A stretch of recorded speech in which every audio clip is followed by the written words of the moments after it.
He was born into wealth and privilege, heir to the Langford fortune with a father who demanded he marry someone worthy of their name. She was the housekeeper's daughter, working as a maid to put herself through nursing school, invisible to the world of Charleston's elite. When Sebastian Langford Jr. defied his father and chose Amira Thomas over his inheritance, he shattered generations of social boundaries and ignited a war that would test their love to breaking point. As jealous rivals plot their downfall and family loyalties are pushed to the edge, one question remains: can true love survive when an entire society is determined to destroy it? Hit subscribe and leave a comment if you've ever had to choose between your heart and what everyone else expected of you. Because this story of forbidden love is about to show you what real sacrifice looks like. The morning sun streamed through the tall windows of the Langford mansion, casting long shadows across the marble floors. Sebastian Langford Jr. sat at the massive dining table, pushing his breakfast around his plate.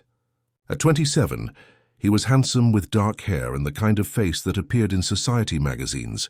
But today his eyes were troubled. "More coffee, Mr. Sebastian?" asked Mrs. Thomas, the housekeeper, who had served the Langford family for 20 years. "Thank you." "Mrs. Thomas?" Sebastian said with a genuine smile that rarely appeared when he was with his own father. The double doors to the dining room swung open, and Sebastian Langford Sr. strode in. At 65, he still commanded every room he entered. His silver hair was perfectly combed, and his expensive suit was tailored to hide the slight paunch he'd developed in recent years. "Still at breakfast?" the elder Langford asked, checking his gold watch. "The Reynolds meeting is in an hour." "I'll be ready," Sebastian replied, straightening his shoulders. His father poured himself coffee and remained standing, a habit from his years of running board meetings, where he never wanted anyone to get too comfortable. "Caroline Astor will be joining us for dinner this Friday," he announced. Sebastian put down his fork. "Another one, Dad? This is getting ridiculous."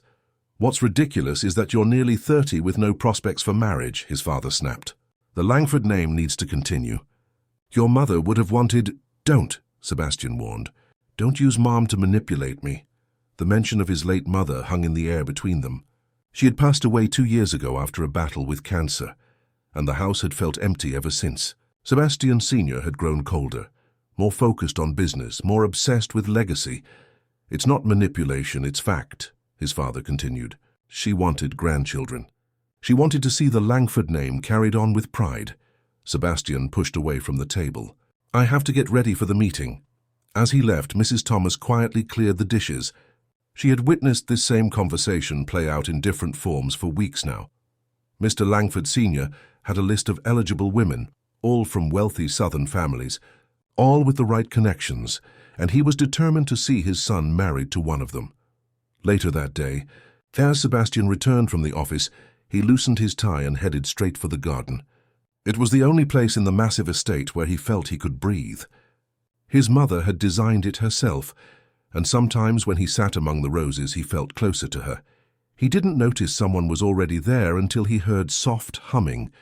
Following the sound, he found a young woman kneeling by the flower beds, carefully pruning the roses. She wore simple jeans and a t-shirt rather than the uniform the household staff usually wore. "Sorry," Sebastian said. "I didn't realize anyone was out here." The young woman jumped up, clearly startled. "Mr. Langford." "I'm sorry, I was just finishing up here." She quickly gathered her gardening tools. Sebastian tilted his head, studying her. "You're Mrs. Thomas's daughter, aren't you?" "Amira?" She nodded, a bit surprised he knew her name. "Yes, sir. I help out sometimes when I'm not in school or at the hospital." "Please, it's just Sebastian," he said, gesturing to the bench nearby.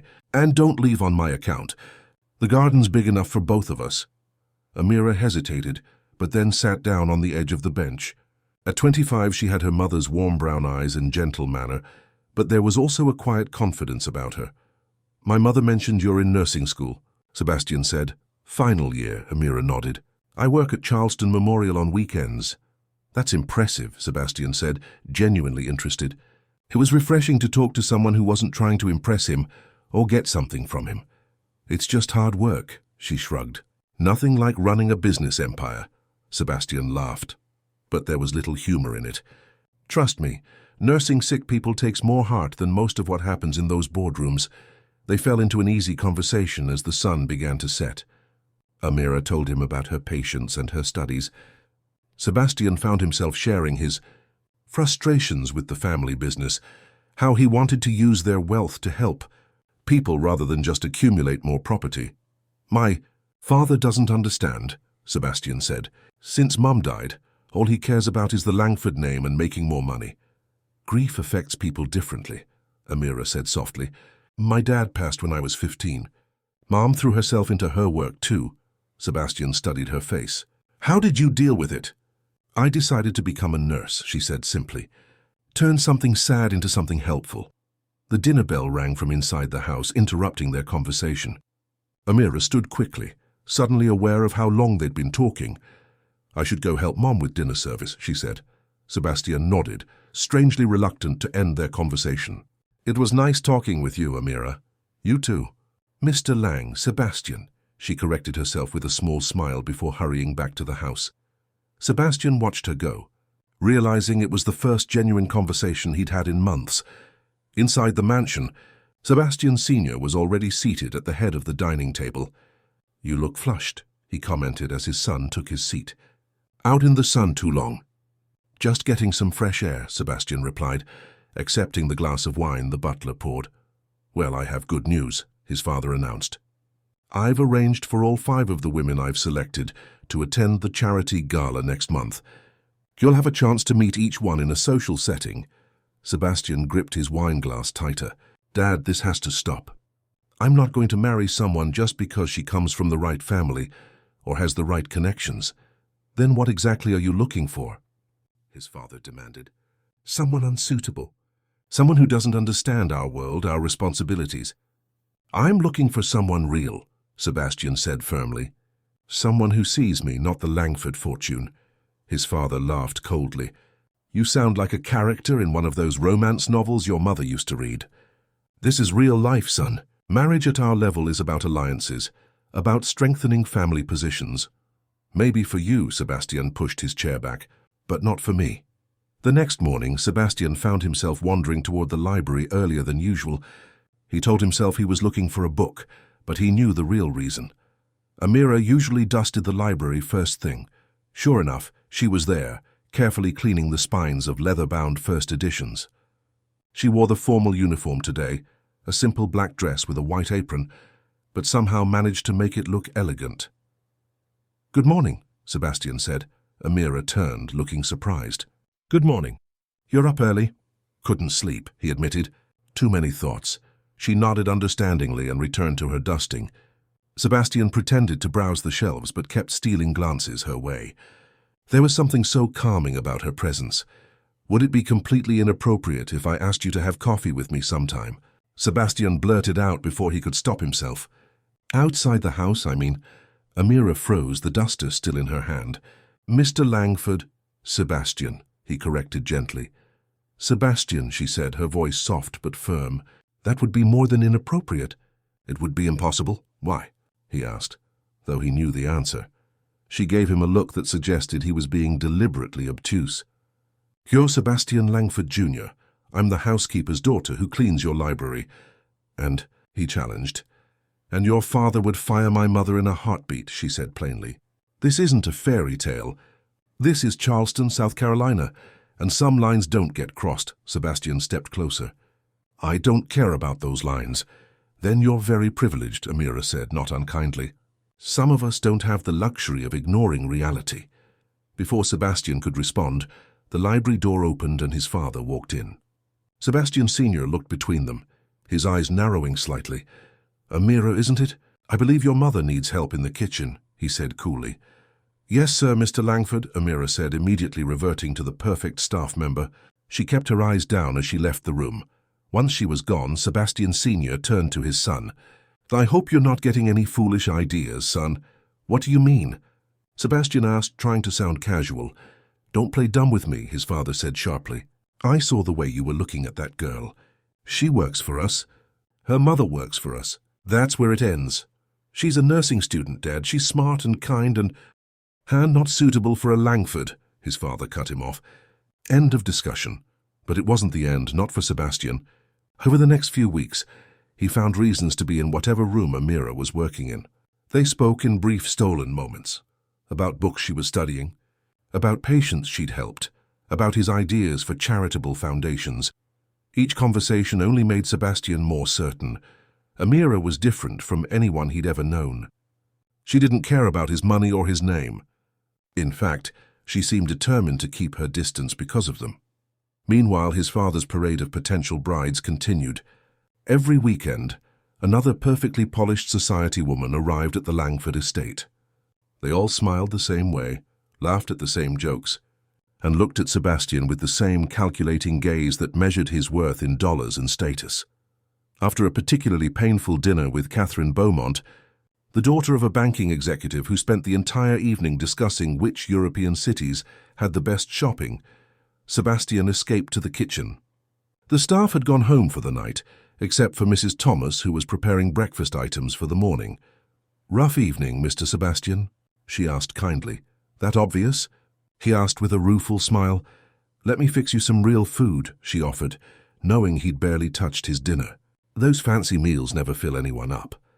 As Mrs. Thomas warmed up some of her famous mac and cheese, the back door opened and Amira walked in, still in her hospital scrubs. "Mum, I brought you—" She stopped when she saw Sebastian. "I'm sorry, I didn't know you had company." "Join us," Sebastian said quickly.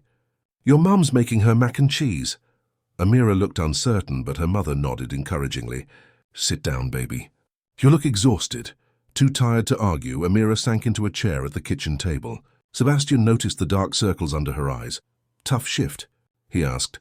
"Lost a patient today," she said quietly. "Elderly man, no family. I'd been taking care of him for weeks." Mrs. Thomas squeezed her daughter's shoulder as she placed bowls of mac and cheese in front of them. "You did everything you could, I'm sure." Sebastian watched as Amira blinked back tears. "The worst part is no one will miss him. No one will even notice he's gone." "You noticed," Sebastian said softly. "You cared." Amira looked up at him, surprised by his understanding. For a moment, something passed between them, a connection deeper than any he'd felt with the society women his father paraded before him. The moment was broken when Sebastian Sr.'s voice boomed from the doorway. "What is going on here?" All three of them jumped. The elder Langford stood in the entrance to the kitchen, still in his dinner clothes, looking outraged. "I was hungry after dinner," Sebastian explained quickly. "Mrs. Thomas was kind enough to make me something." "In the kitchen? Eating with the staff?" His father's face was turning red. "Sebastian, you are a Langford. You do not eat in kitchens with servants." "Mr. Langford," Mrs. Thomas began, "I apologize if—" "This isn't her fault," Sebastian cut in. "I asked to eat here." Sebastian Sr. ignored him, his gaze fixed on Amira. "And you. I've noticed how often you're around my son lately. Don't think I don't see what's happening." Amira stood up, her face flushed with humiliation. "Sir, I assure you—" "Dad, stop it!" Sebastian snapped. "You're being ridiculous."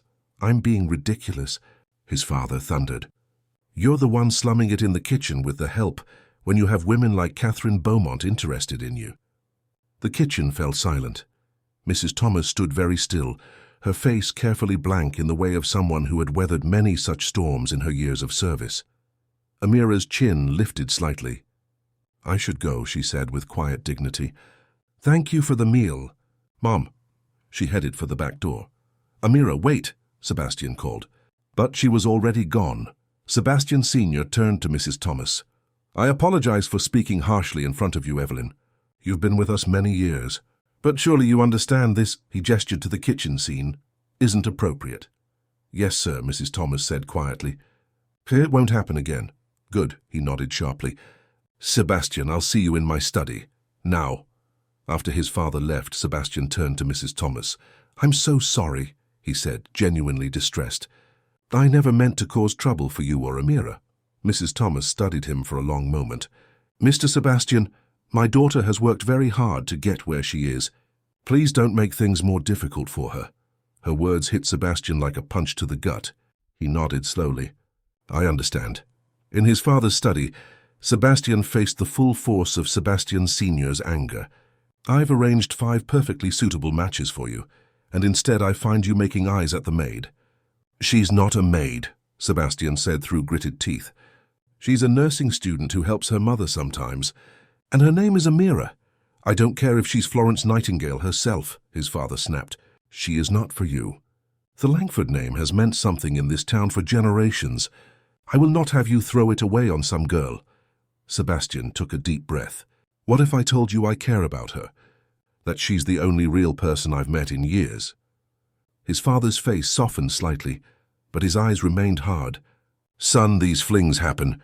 Rich boys get infatuated with pretty maids, but they don't marry them. This isn't a fling, Sebastian insisted. Then it's worse than I thought, his father said coldly. Listen carefully. I'm giving you a choice. Pick one of the 5 women I've selected for you, or I'll cut you off. No trust fund, no position in the company, no inheritance.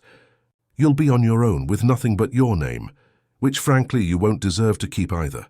Sebastian stared at his father in disbelief. You disown your only son. Over this? I'd save my only son from making the biggest mistake of his life, his father corrected. The choice is yours. Sebastian left the study with his father's ultimatum ringing in his ears. The Langford mansion had never felt more like a prison than it did that night. As he passed the library, he noticed the light was still on.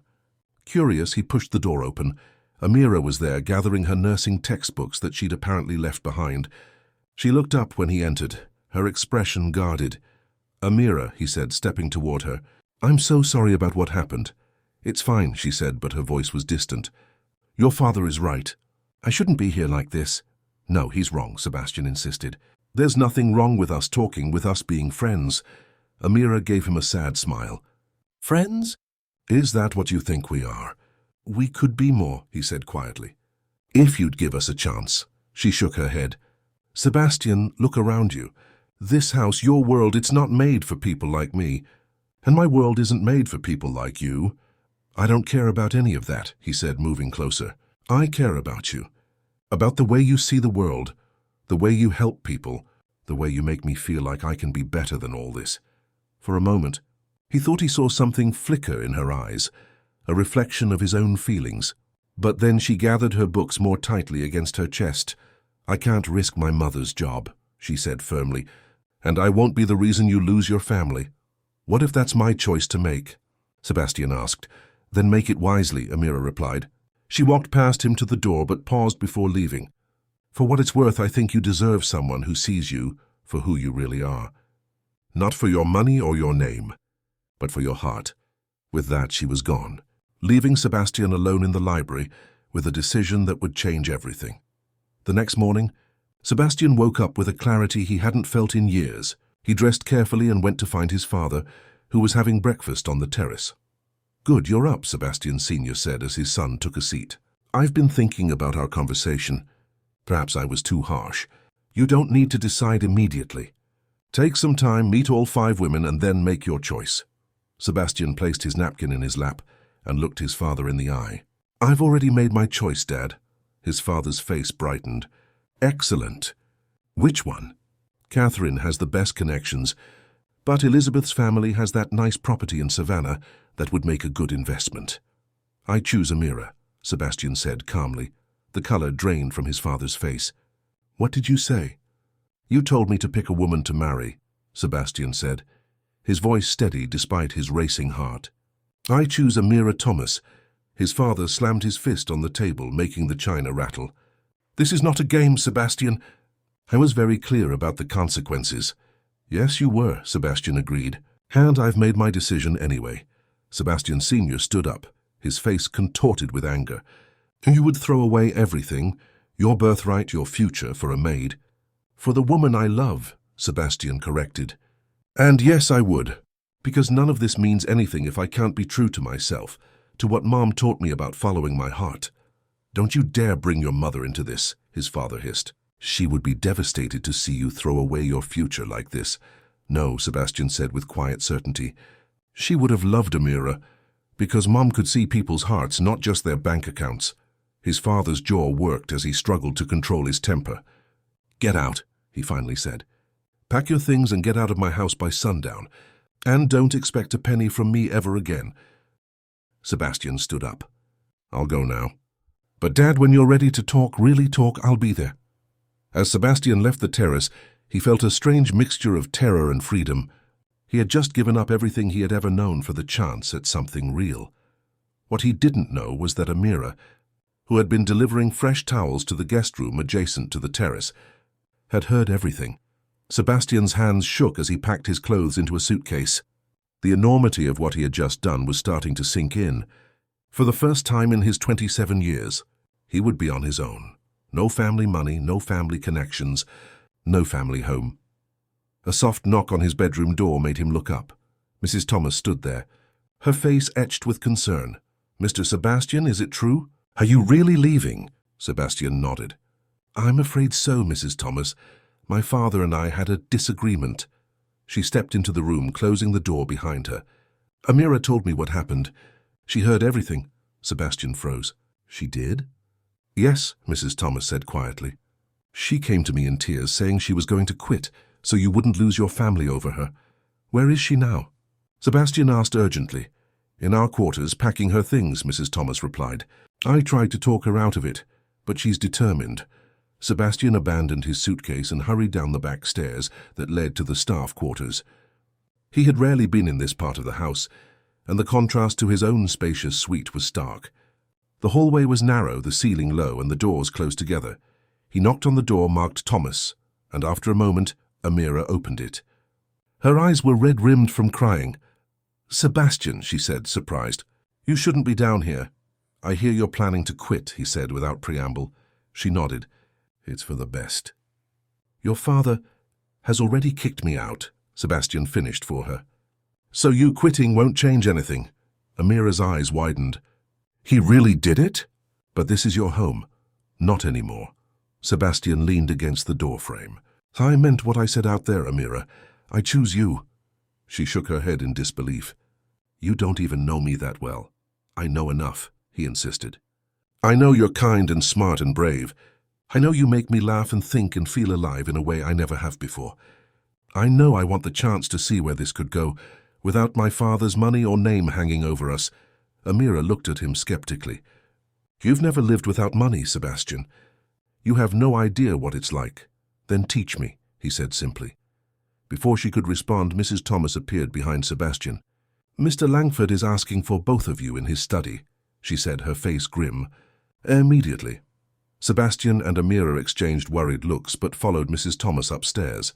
Sebastian Sr. was standing by the fireplace in his study, a glass of whiskey in his hand despite the early hour. "Ah, the happy couple," he said sarcastically as they entered. "Sit down." They sat in the chairs facing his desk, while Mrs. Thomas remained standing by the door. "Evelyn, you've been with this family for 20 years, Sebastian Sr. began. "You were here when my wife was alive, when Sebastian was a boy. You've been loyal and hard-working." "Thank you." "Sir," Mrs. Thomas said cautiously. "So imagine my surprise when I discover your daughter has been seducing my son right under my roof," he continued, his voice hardening. Amira gasped. "That's not what happened." "Dad, stop it," Sebastian warned. Sebastian Sr. held up his hand. "I'm not finished. This situation is unacceptable. The Langford name means something in this town, and I won't have it dragged through the mud because my son couldn't control himself." "Mr. Langford," Amira began, her voice shaking but determined. "I never intended—" "Save it," he cut her off. "I know girls like you. You see a wealthy young man and dollar signs appear in your eyes." Sebastian shot to his feet. "That's enough. Amira has never once asked me for anything. If anything, she's been pushing me away because of who I am." His father laughed coldly. "And you believe that?" "That's the oldest trick in the book, son." Mrs. Thomas stepped forward. "Mr. Langford, with all due respect, you don't know my daughter. She's worked for everything she has. She's about to become a nurse. She doesn't need your son's money." Sebastian Sr. turned his cold gaze on her. "Then you won't mind if I make sure she never gets it. Evelyn, you're fired. You and your daughter need to be out of this house by noon." "Dad!" Sebastian shouted. "You can't do this." "I can and I have," his father said firmly. "And you have until the same time to reconsider your foolish choice. Apologize and whatever this is, and things can go back to normal." Sebastian looked at Amira, who was sitting very still, her hands folded in her lap, her face a mask of dignity, despite the tears threatening to spill. "There's nothing to reconsider," Sebastian said quietly. "You've just made my decision even easier. He held out his hand to Amira. After a moment's hesitation, she took it and stood up beside him. "We'll go," Sebastian said. "All of us. But remember, Dad, this was your choice, not mine." His father's face darkened with anger. "Get out!" "All of you." As they walked out of the study, Mrs. Thomas whispered to Sebastian, "Mr. Sebastian, you don't have to do this. Amira and I will be fine." "I know you will," Sebastian replied. "But I want to do this. For the first time in my life, I'm making my own choice." By noon, 3 suitcases sat by the front door of the Langford mansion, one belonging to Sebastian, one to Amira, and one to Mrs. Thomas. The rest of their belongings would have to be collected later. As they were about to leave, Jenkins, the family butler, who had known Sebastian since he was a boy, approached with a small envelope. "Your mother asked me to give you this if you ever left home," Jenkins said quietly, pressing the envelope into Sebastian's hand. "She knew someday you might need to find your own way." Sebastian stared at the envelope, his mother's elegant handwriting spelling his name across the front. "Thank you, Jenkins," he said, his voice thick with emotion. The 3 of them loaded their suitcases into Sebastian's car, not the Bentley his father had given him, but the older Audi he had bought with his own first paycheck from the company. "Where to?" Sebastian asked as they pulled away from the only home he had ever known. "We have a small house on the other side of town," Mrs. Thomas said from the back seat. "It's nothing fancy, but it's paid for. We can stay there until we figure things out." As they drove through the gates of the Langford estate, for what might be the last time, Sebastian felt a strange mixture of terror and elation. He glanced at Amira in the passenger seat, who was looking straight ahead, her expression unreadable. "I'm sorry about all of this," he said softly. She turned to him, her brown eyes serious. "You just gave up everything for me, and we barely know each other." "That's crazy, Sebastian." "Maybe," he admitted. "But it's the first thing that's felt right in a long time." The Thomas house was indeed small, a modest 2-bedroom bungalow in a working-class neighborhood far from the mansions and manicured lawns of Sebastian's world. The rooms were neat but cramped, the furniture well-worn but clean. "You can take my room," Amira told Sebastian, showing him to a small bedroom with a twin bed and a desk piled high with medical textbooks. "I'll sleep on the couch." "I can't take your room," Sebastian protested. "You're our guest," Mrs. Thomas said firmly. "And until we sort out this situation, you'll be treated as such." Sebastian stood in the center of Amira's room, suddenly feeling very out of place. His designer clothes and expensive watch seemed ridiculous in these surroundings. For the first time, he realized just how different their worlds really were. That evening, Mrs. Thomas made a simple dinner of chicken and rice. Sebastian sat at their small kitchen table, watching as mother and daughter moved around the kitchen with practiced efficiency, teasing and laughing with each other in a way he and his father never had. "Can I help with anything?" he offered. Mrs. Thomas and Amira exchanged amused glances. "Have you ever cooked before, Mr. Sebastian?" Mrs. Thomas asked. He shook his head, slightly embarrassed. "Not really. We always had a chef." "Well, there's a first time for everything," Amira said, handing him a bowl. "You can stir the sauce." As they ate dinner, Sebastian found himself relaxing.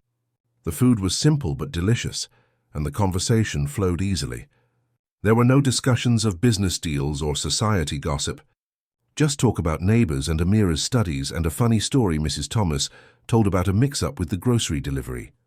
After dinner, Amira insisted on doing the dishes, and Sebastian joined her at the sink.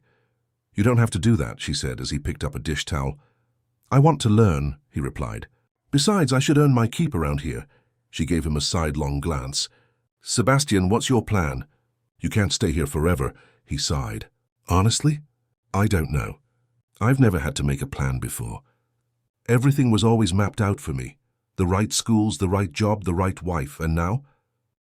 Now I get to figure it out for myself," he said. "It's terrifying. And exciting." Later, as Sebastian lay in Amira's narrow bed, surrounded by her books and the faint scent of her perfume, he opened the envelope Jenkins had given him. Inside was a key and a short note in his mother's handwriting. "My darling Sebastian, if you're reading this, you've chosen to follow your heart rather than your father's plans. I always knew this day might come. The key is to a safety deposit box at First National Bank. There's enough there to give you a start in whatever life you choose. It's not a fortune, but it's yours, free and clear. Be brave, be kind, and above all, be true to yourself. All my love. Mom tears blurred Sebastian's vision as he read the note again. Even from beyond the grave, his mother was looking out for him, giving him the freedom his father never had. The next morning, Sebastian woke to the sound of voices in the kitchen. He quickly dressed and found Mrs. Thomas making breakfast, while Amira sat at the table in her nursing scrubs, drinking coffee. "I have to get to the hospital for my shift," Amira explained. "Will you be okay here?" Sebastian nodded. "I'm going to go to the bank this morning, then start looking for an apartment." "You don't have to rush," Mrs. Thomas said kindly. "You're welcome to stay as long as you need." After breakfast, Sebastian drove to First National Bank and presented his mother's key. The safety deposit box contained $50,000 in cash and a deed to a small apartment building in a transitional neighborhood on the edge of downtown. A note attached to the deed read, "I bought this building years ago as an investment. Your father doesn't know about it. It needs work, but the tenants are good people. Take care of them, and they'll take care of you." Sebastian stared at the deed in amazement. His mother had known. Somehow she had known he would need this someday. He spent the rest of the day exploring the building, a 4-unit apartment complex with 3 occupied units and 1 vacant one on the ground floor. The tenants were surprised to meet their new landlord, but welcomed him warmly when he assured them he had no plans to raise rents or make major changes. The vacant apartment was small and needed work. The kitchen was outdated, and the bathroom had seen better days, but it was clean and had good light. Sebastian decided on the spot that he would move in and fix it up himself. When he returned to the Thomas house that evening, he shared his discovery with Amira and her mother. "So I'll be moving into the vacant apartment tomorrow," he explained, "and I'm going to learn how to be a landlord." "That's wonderful," Mrs. Thomas said. "Your mother was a smart woman." "She was," Sebastian agreed. "Much smarter than I realized." After dinner, Amira offered to help Sebastian make a list of things he would need for his new apartment. "You probably don't even know how to shop for groceries, do you?" she teased as they sat on the porch swing. "I'm a quick learner," he promised. They sat in comfortable silence for a few moments, the porch swing creaking gently. "Sebastian," Amira finally said, "what happened yesterday? You giving up everything for me. That was incredibly romantic and brave, but also crazy." "I know," he admitted. "We barely know each other," she continued. "And you've turned your whole life upside down because of some feelings that might not even last." Sebastian turned to face her. "Do you feel it too? This connection between us?" Amira hesitated, then nodded slowly. "Yes, but feelings aren't enough to build a life on." "Then let's get to know each other," Sebastian suggested. "Properly. No pressure, no expectations. Just 2 people seeing where this goes. What if it doesn't go anywhere?" she asked softly. "Then at least I'll know I tried," he said. "And I'll still have found the courage to leave a life that was suffocating me." Amira studied his face, then slowly smiled. "Okay, but we take it slow. Really slow. Deal," Sebastian said, extending his hand. Instead of shaking it, Amira surprised him by leaning forward and kissing his cheek. "Thank you for standing up for me and my mum," she whispered. The next few weeks were a crash course in real life for Sebastian. He moved into his apartment with just his clothes and a few personal items, sleeping on an air mattress until he could afford proper furniture. Mrs. Thomas and Amira helped him shop for basic household supplies, teaching him how to look for bargains and stretch a dollar. With the income from the building's other 3 units, Sebastian had enough to live on frugally while he figured out his next steps. He spent his days fixing up his apartment, painting walls, replacing cabinet hardware, learning basic plumbing from YouTube videos. In the evenings, he often had dinner with Amira and her mother, or sometimes just with Amira when their schedules aligned. They went for walks in the neighborhood park, watched movies on his laptop, and talked for hours about everything and nothing. For the first time in his life, Sebastian felt like he was getting to know someone without the shadow of his family name and fortune coloring every interaction. And what he learned about Amira only made him care for her more deeply. Her compassion for her patients, her determination to finish her degree despite working full-time, her quick wit and gentle heart. 1 month after leaving the Langford mansion, Sebastian received a call from his father's secretary. "Mr. Langford would like to see you," she said. "Tomorrow at 10 a.m. at the office." Sebastian's heart raced. "Did he say what about?" "No, sir. Just that it's important." That evening he told Amira about the call as they cooked dinner together in his small kitchen, a skill he was slowly mastering. "Are you going to go?" she asked, stirring the pasta sauce. "I think I should," he said. "At least hear what he has to say." Amira nodded, but he could see the worry in her eyes. "What if he's changed his mind? What if he wants you back? Back on his terms, you mean?" Sebastian clarified. "Back to the life he planned for me." "It would be easier than this," she pointed out, gesturing to his modest apartment. "You wouldn't have to worry about money or your future." Sebastian stepped closer to her. "Do you want me to go back?" "I want you to be happy," she said simply. "I am happy," he told her. "Happier than I've been in years." The next morning, Sebastian put on his one remaining business suit and drove to the Langford corporate headquarters in downtown Charleston. The receptionist, who had known him since he was a teenager, did a double take when he walked in. "Mr. Sebastian, it's good to see you," she said warmly. "Thank you, Linda," he smiled. "Is my father in his office?" "Yes, sir. He's expecting you." Sebastian took the elevator to the top floor, memories flooding back with each floor he passed. He had spent his summers here since he was 16, learning the family business from the ground up. Or so he had thought. In reality, he realized now, he had been sheltered and groomed, never really allowed to make mistakes or find his own way. His father's executive assistant waved him straight into the office. Sebastian Sr. was standing at the floor-to-ceiling windows, looking out over the Charleston skyline. "You wanted to see me?" Sebastian said, remaining by the door. His father turned. Sebastian was shocked by how much older he looked after just 1 month, the lines in his face deeper, his shoulders slightly stooped. "Sit down, son," Sebastian Sr. said, his voice lacking its usual commanding tone. Sebastian sat in one of the leather chairs facing the desk, watching as his father took his seat behind it. "How are you?" his father asked awkwardly. "I'm well," Sebastian replied. "And you?" "Managing." Sebastian Sr. shuffled some papers on his desk. "I understand you've moved into one of your mother's properties." Sebastian was surprised.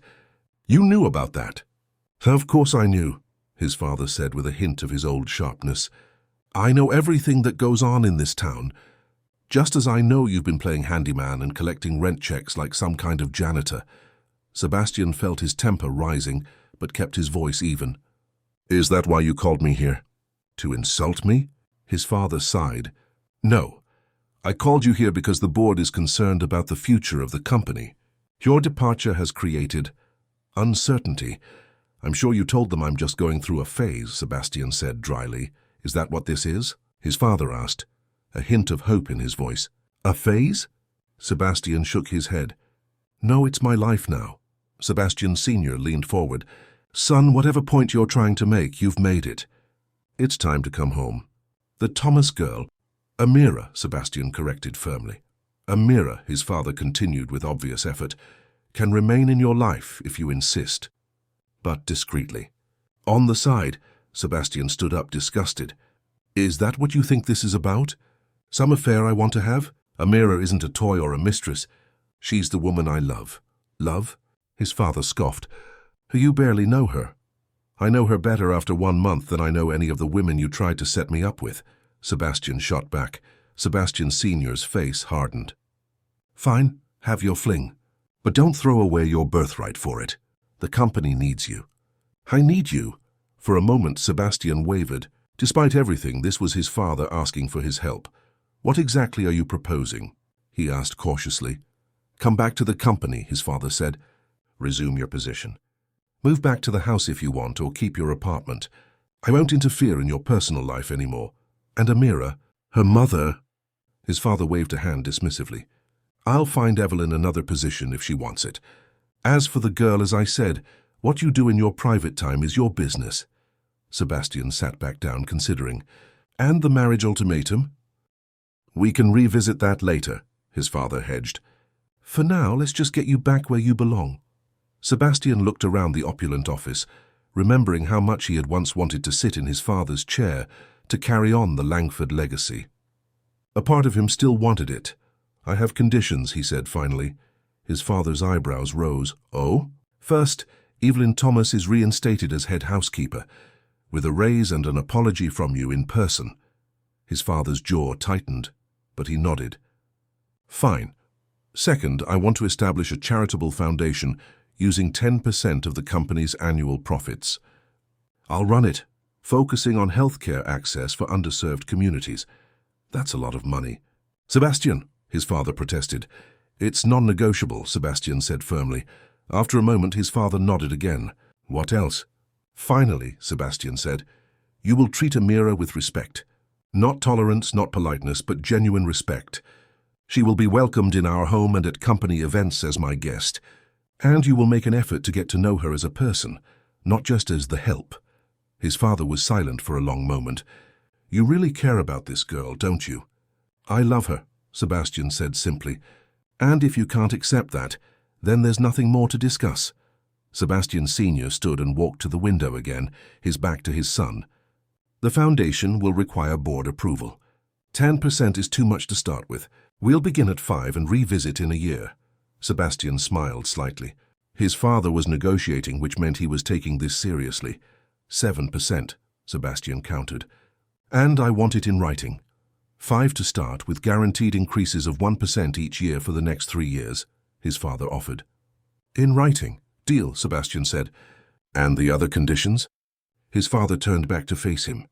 I will apologize to Mrs. Thomas and offer her job back. As for Amira, he paused, I will make an effort. That's all I can promise right now. Sebastian stood and extended his hand. Then we have an agreement. His father shook his hand, and for the first time in years, Sebastian saw something like respect in the older man's eyes. When can you start? Sebastian Sr. asked. Next Monday, Sebastian replied.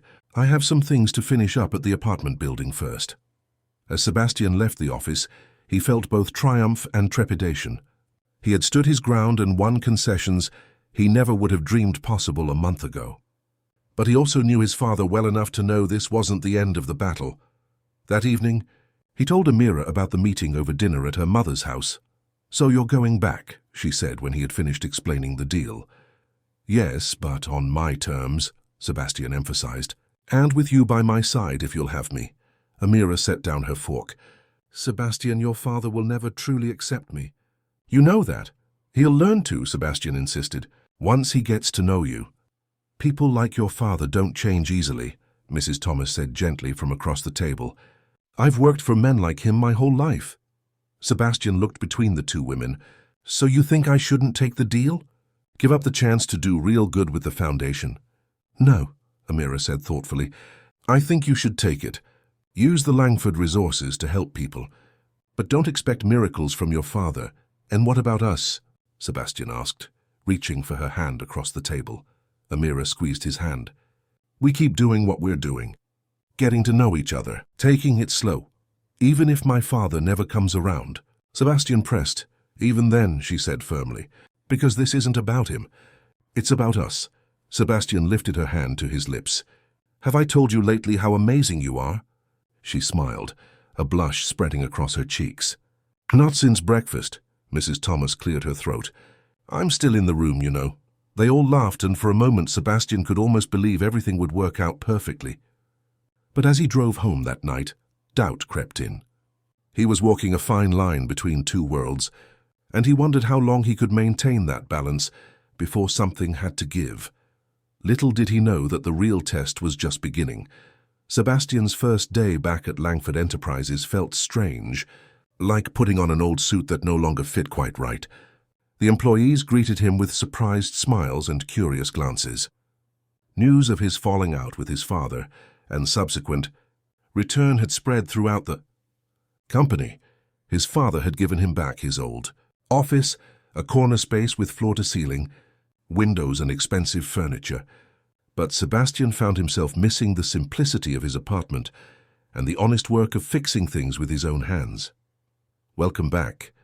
Mr. Sebastian, his assistant Melissa, said as she placed a stack of files on his desk.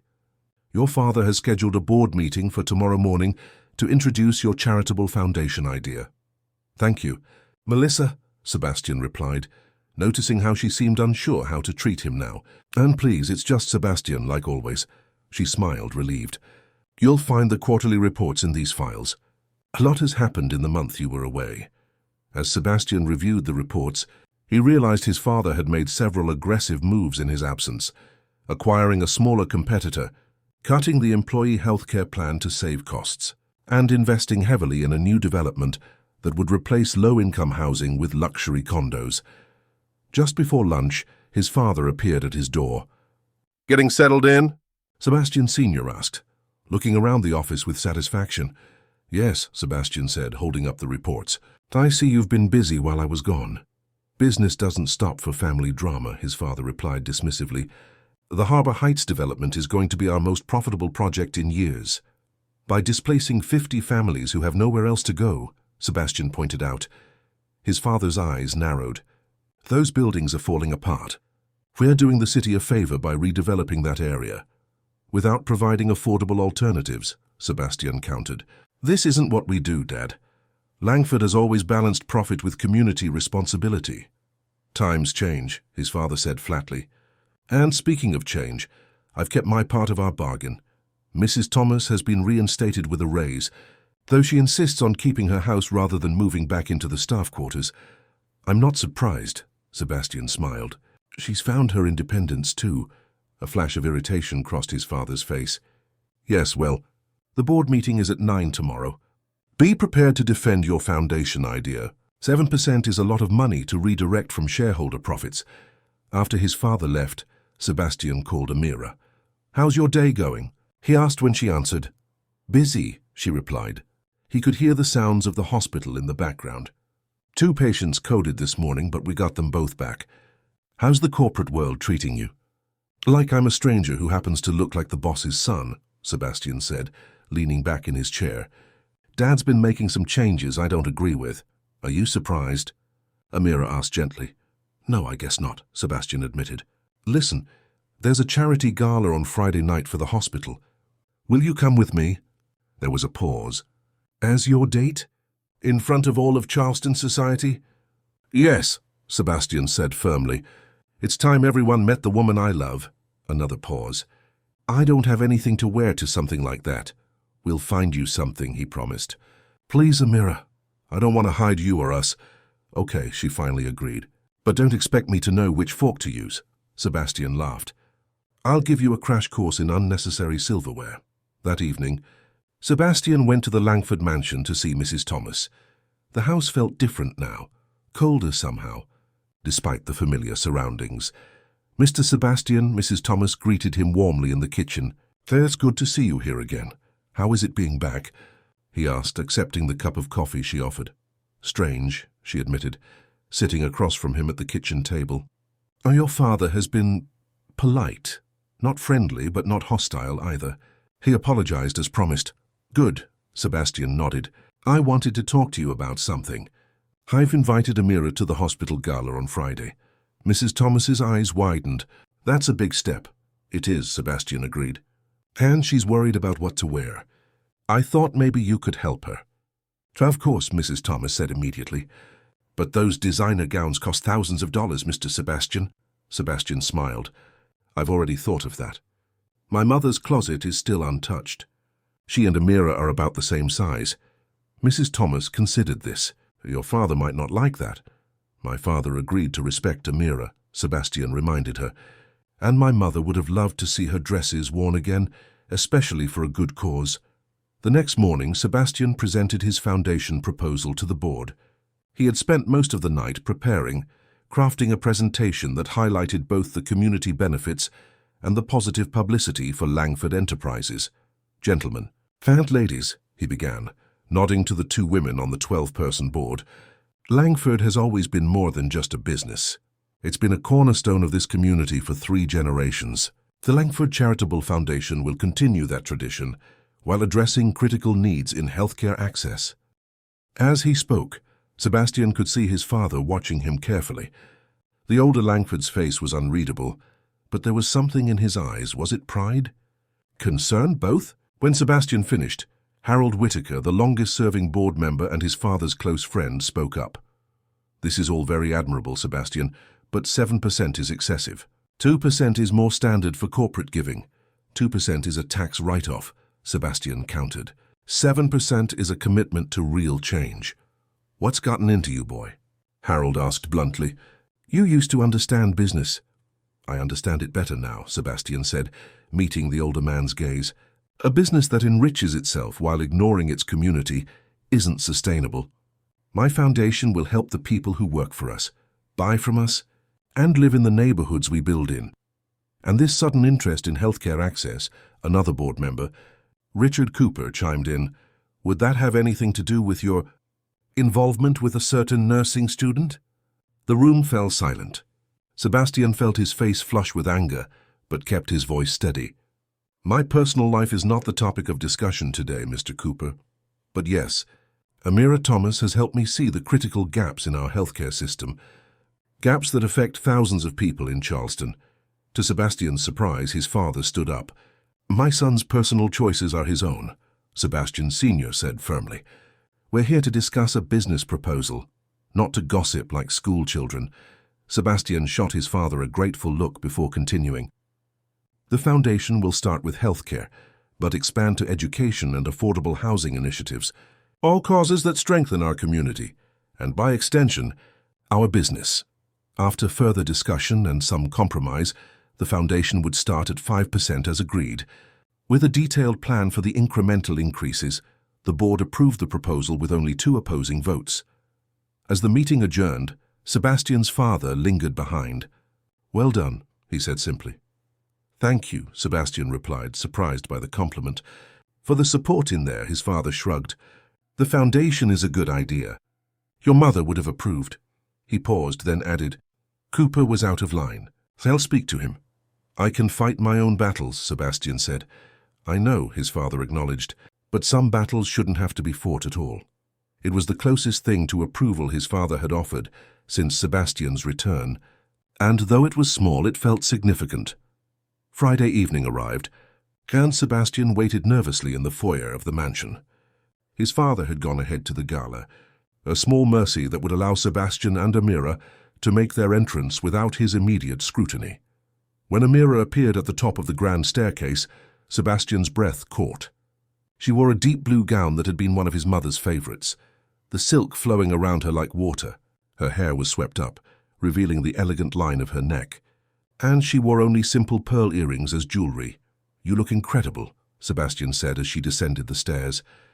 Your mother had beautiful taste, Amira said, smoothing the dress self-consciously. Mrs. Jenkins helped me with my hair. Is it too much? It's perfect, Sebastian assured her, offering his arm. You're perfect. As they drove to the Charleston Memorial Hospital Gala, held at the historic Belmont Hotel, Amira grew quiet, nervous. Sebastian asked, taking her hand. Terrified, she admitted. Everyone there will be wondering what I'm doing with you. Let them wonder, Sebastian said. All that matters is that I know exactly why I'm with you. The Belmont's ballroom was already crowded when they arrived, filled with Charleston's elite in designer gowns and tuxedos. Heads turned as Sebastian led Amira in, whispers following in their wake. Sebastian, called a familiar voice. Catherine Beaumont, one of the women his father had tried to match him with, approached with a practiced smile. We've missed you at the club. And who is your friend? Catherine, this is Amira Thomas, Sebastian said proudly. Amira Catherine Beaumont? Catherine's smile froze slightly. Thomas? Any relation to Evelyn Thomas, who works for your father? She's my mother, Amira said, her chin lifting slightly. How interesting, Catherine replied, her tone suggesting it was anything but. If you'll excuse me, I see the Harrisons just arrived. As Catherine walked away, Amira squeezed Sebastian's hand. That's going to happen all night, isn't it? Probably, Sebastian admitted. But not from everyone. As if to prove his point, Dr. Eleanor Patel, the hospital's chief of medicine, approached them with a genuine smile. Amira, I didn't expect to see you here. And with Sebastian Langford, no less. Dr. Patel, Amira greeted her warmly. Sebastian and I are together now. Well, you're a significant upgrade from the usual society girls he brings to these events, Dr. Patel said with a wink. Sebastian, you should know Amira is one of our most promising nursing students. We're hoping to hire her permanently when she graduates next month. Sebastian beamed with pride. I'm not surprised. She's amazing. The evening progressed with a mix of reactions to the new couple. Some, like Dr. Patel, were welcoming. Others barely concealed their shock or disapproval. Sebastian's father maintained his distance, acknowledging them with only a brief nod from across the room. During dinner, Sebastian and Amira were seated at a table with several hospital board members and their spouses. The conversation was polite but stilted, until one of the spouses, a woman named Patricia, leaned over to Amira. "That's Eliza Langford's dress, isn't it?" she asked in a low voice. "I was at the benefit where she first wore it. She would be pleased to see it again, especially on someone who wears it so well." Amira smiled gratefully. "Thank you. I never had the chance to meet her. She was different from most in our circle," Patricia confided. "She cared about people, not just positions. Rather like her son has turned out to be." After dinner came dancing. Sebastian led Amira onto the floor, holding her close as they swayed to the music. "You're doing wonderfully," he murmured in her ear. "I'm so proud to be with you." "Even with all the stares and whispers?" she asked. "Especially then," he assured her. "So they're just jealous." As the song ended, Sebastian felt a tap on his shoulder. He turned to find his father standing there. "May I cut in?" Sebastian Sr. asked formally.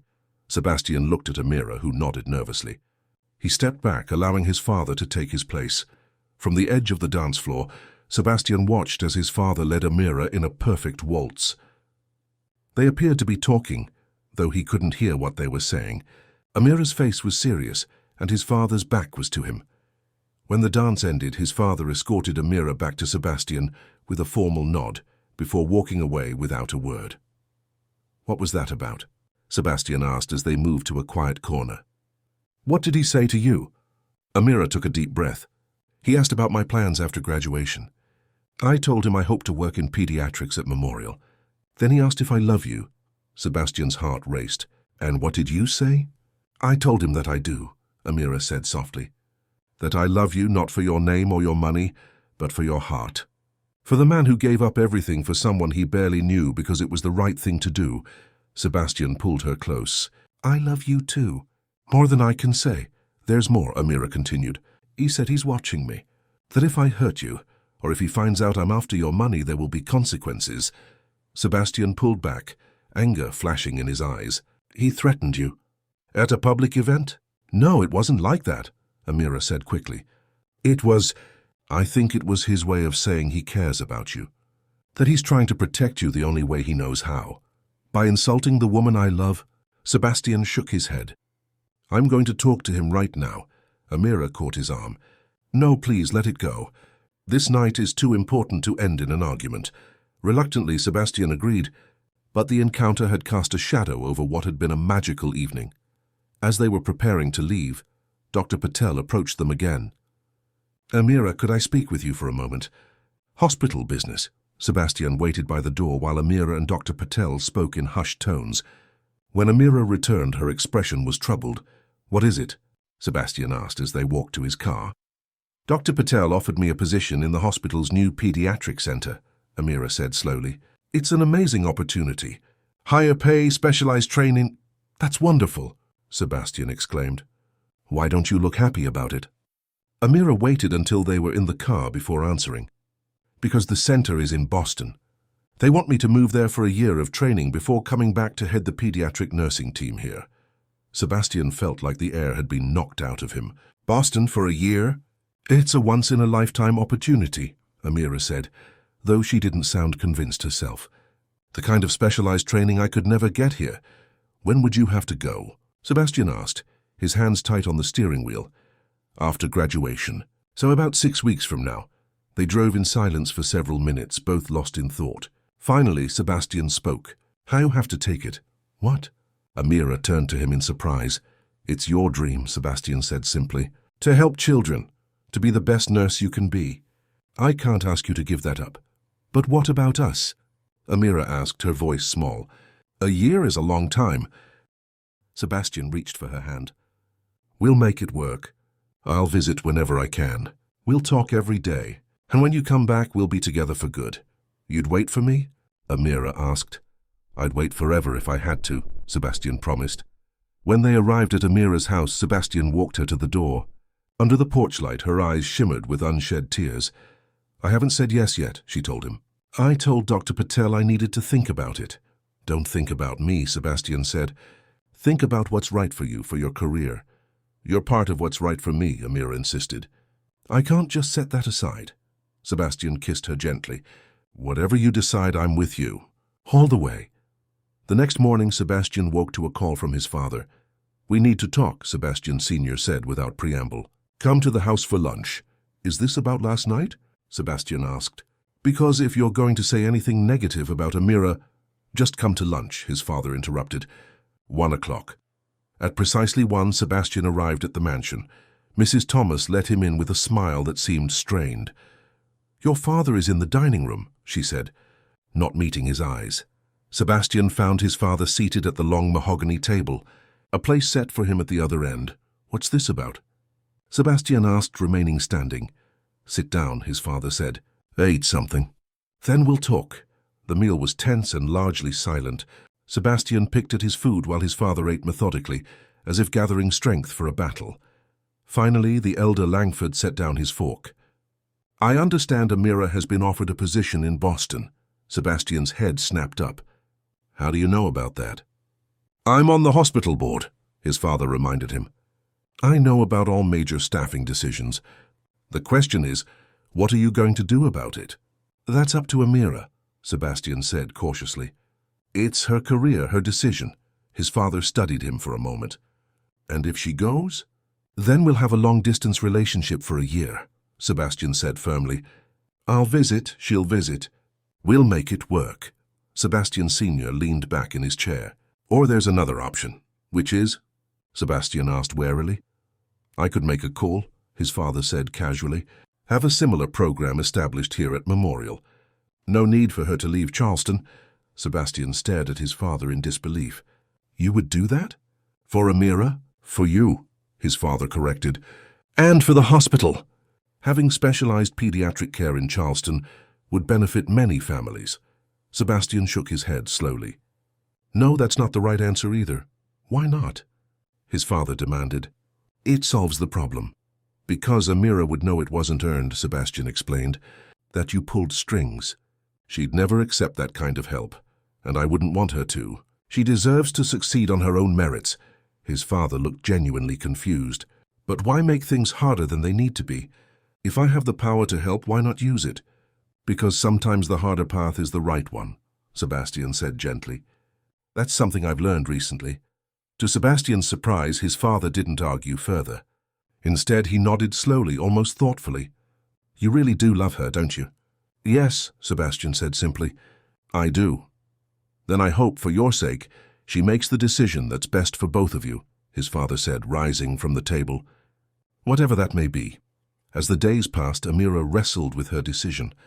Sebastian was careful not to pressure her, though the thought of being separated for a year filled him with dread. They had found each other so recently, and their relationship was still so new. One evening, as they walked through the park near Amira's house, she finally broke the silence on the subject. I've been thinking a lot about Boston, she began.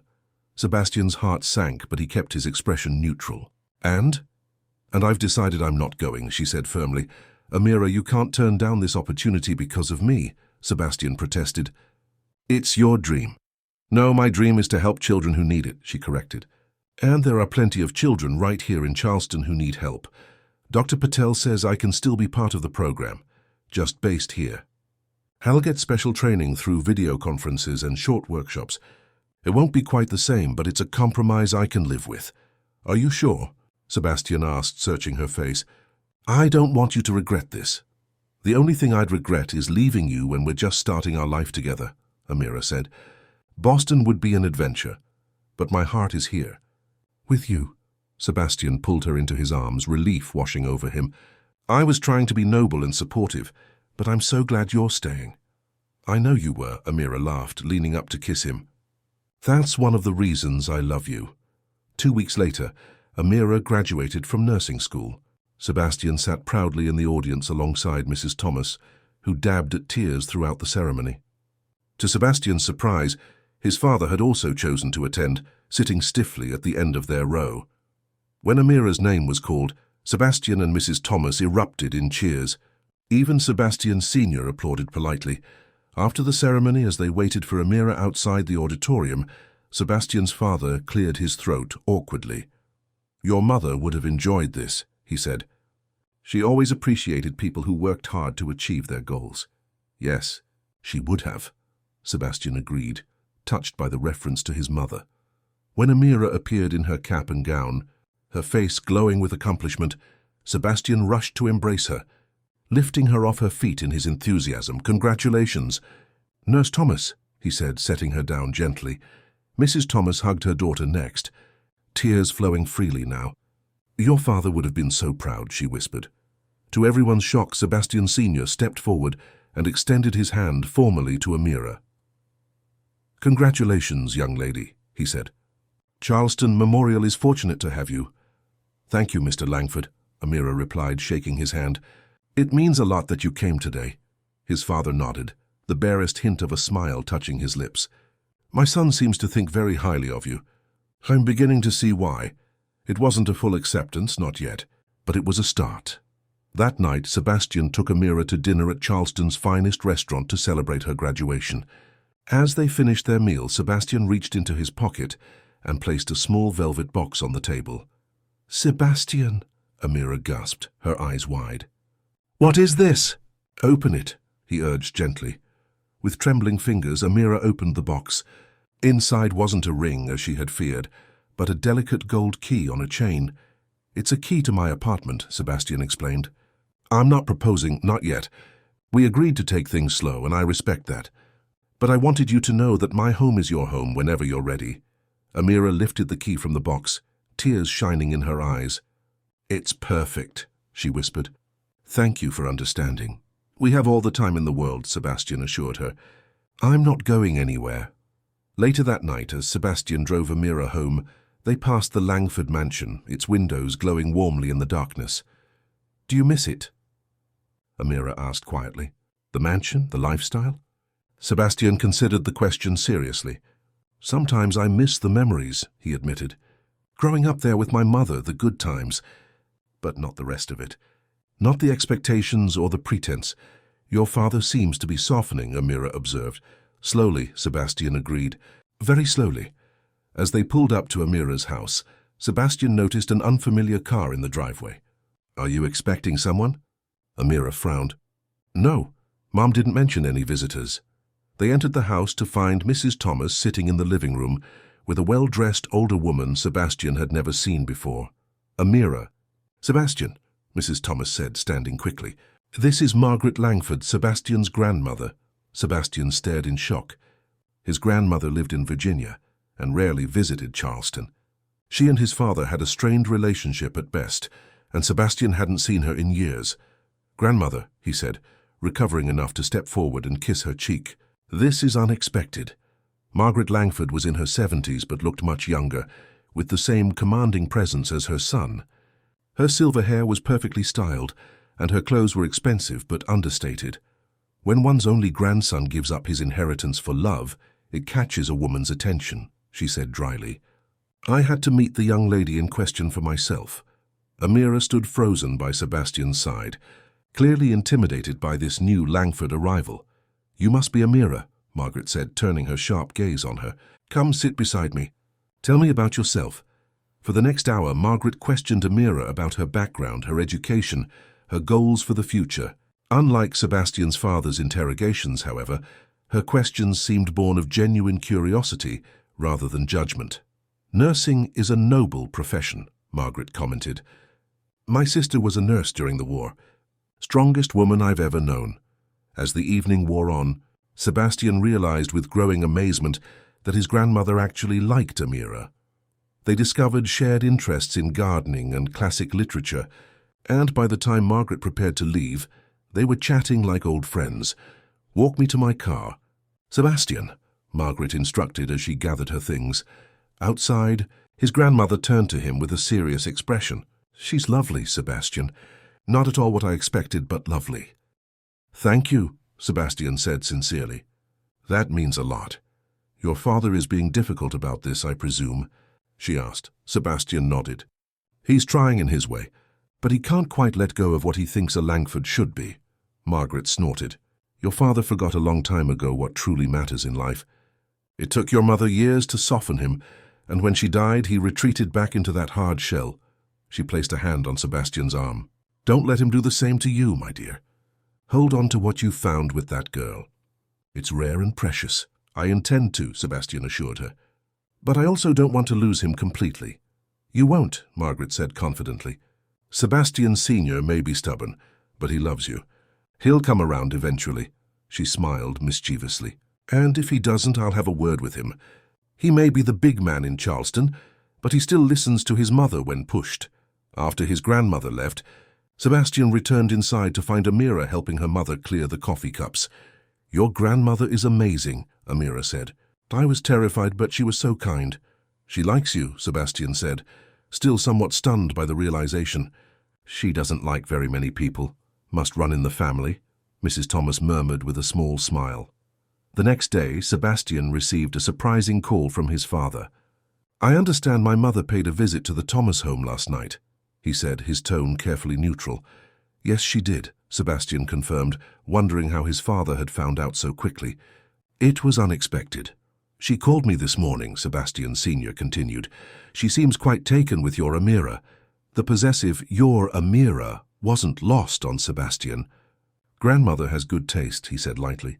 There was a pause, then his father said, Mother has invited all of us to Sunday dinner at the house. All of us, including Amira and Mrs. Thomas. Sebastian nearly dropped the phone. All of us? Together? That's what she said, his father confirmed, sounding not entirely pleased with the idea. She can be quite insistent when she wants something. Will you be okay with that? Sebastian asked cautiously. His father sighed. It's my mother's wish.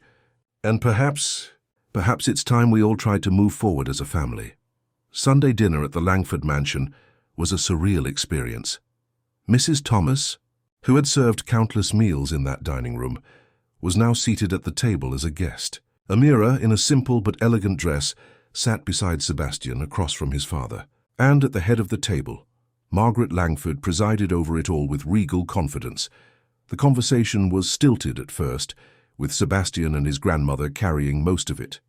But gradually, as the excellent food and wine worked their magic, the atmosphere began to relax.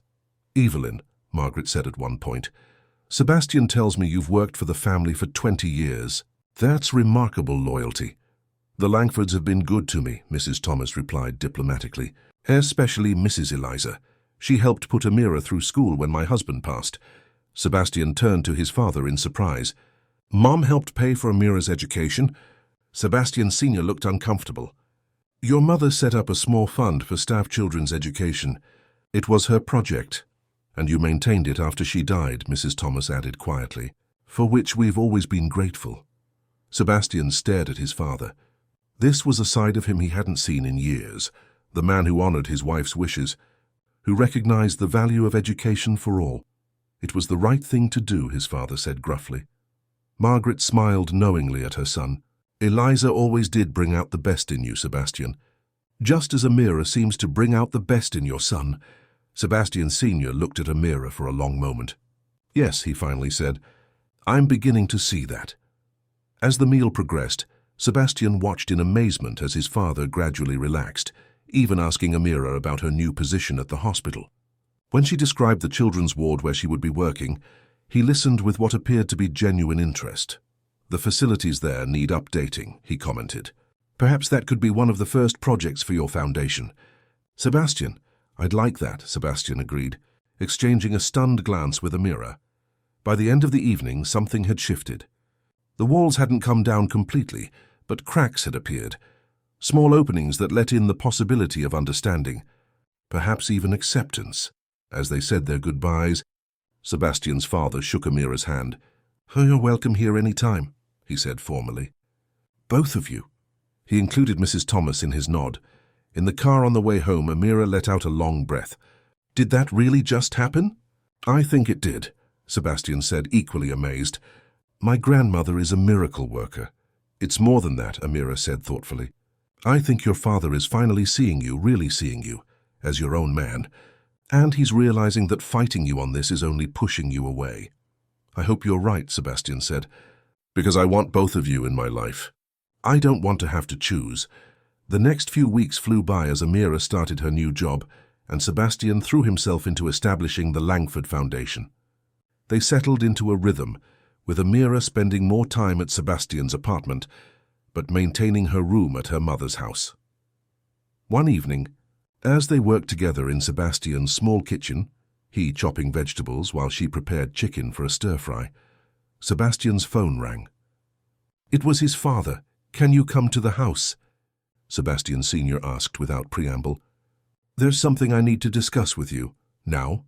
Sebastian asked, checking the time. "We're just making dinner. Bring Amira if you like," his father said, surprising him. "This concerns both of you." Curious and slightly concerned, Sebastian and Amira drove to the Langford mansion. They found Sebastian Sr. in his study, surrounded by papers. "Thank you for coming," he said, gesturing them to seats. "I've been doing some thinking since our dinner with Mother last month." Sebastian tensed, preparing for some new objection or ultimatum. But his father's next words caught him completely off guard. "I've decided to retire as CEO of Langford Enterprises," he announced. "Effective immediately." Sebastian stared at him in shock. "Retire? But you always said you'd die at your desk." "Plans change," his father said simply. "I'm not as young as I used to be, and recent events have made me realize there are other things I might like to do with my remaining years." "Like what?" Sebastian asked, still trying to process this unexpected news. "Travel for one," his father replied. "Your mother and I always talked about seeing the world properly, not just flying in for business meetings. And I thought I might write my memoirs."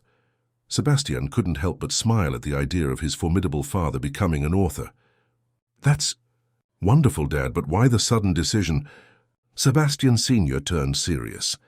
"Because I've seen what holding on too tightly can cost. I nearly lost you, Sebastian. And for what? Pride? Tradition?" He shook his head. "Life is too short." He picked up a document from his desk and handed it to Sebastian. "The board has approved my recommendation that you take over as CEO, assuming you want the position." Sebastian scanned the paper in disbelief. "This is real? You're not testing me?" "No tests," his father assured him. "Just a father finally recognizing that his son has become a man worthy of his legacy, one who will likely improve upon it." Sebastian looked at Amira, who was watching him with concern. "What do you think?" he asked her.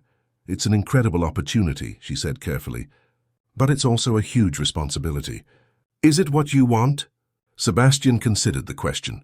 "I think it is. I've always wanted to make Langford Enterprises more than just a profitable company, to make it a force for good in the community. As CEO, I could do that. With your foundation already established, you're off to a good start," his father noted. "But if I take this on," Sebastian continued, "I'll need support. Someone to remind me what's really important when I get caught up in board meetings and profit margins." He took Amira's hand. "Someone like you," Amira squeezed his hand. "You know I'll support you, whatever you decide."